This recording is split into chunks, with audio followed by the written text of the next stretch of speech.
ரோஹித் சர்மா திருப்பி ஃபிட் ஆகி வந்திருக்காரு. அது கேப்டன்சில இருந்து இறங்கினதுக்கு அப்புறம் 450 2 சீசன் அடிச்சிருக்காரு. அது இல்லாம போன சீசன் ஒரு 450 வேற அடிச்சிருக்காரு.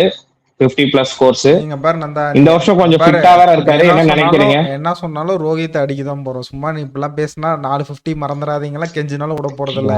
இல்ல இந்த ப்ரோ, சீசன் நீங்க அடிங்க. அடிக்கலைன்னா நான் வேர்ல்டு ஐபிஎல் கப் முடியும் போது தெரியும். இல்ல, இந்த சீசன் அடிக்கலன்னா வேர்ல்டு கப் கிடையாது. அது நீ ஞாபகம் வச்சுக்கோ. ஏன்னா கடைசியா விளையாண்ட இதெல்லாம் ஒன் டேல ஒழுங்கா பெர்ஃபார்ம் அததான் பண்ணல. சொல்றேன் நானும். இந்த சீசன் ரோஹித் வேர்ல்டு அடிக்க கப் போறாரு. டாப் 10ல வர போறாரு. ம் வேர்ல்டு கப்புன்னு இல்ல, ம் மும்பை இந்தியன்ஸ் ஸ்குவாட்ல இருக்க மாட்டாரு. அடிப்படி என்ன இலவு காத்துக்கிளி மாதிரி காத்துட்டு ம் இருக்காரு, எப்ப நம்ம விழுந்து போட்டுட்டு மெயின் சூப்பர் ஸ்டார் ஆகலான்னு.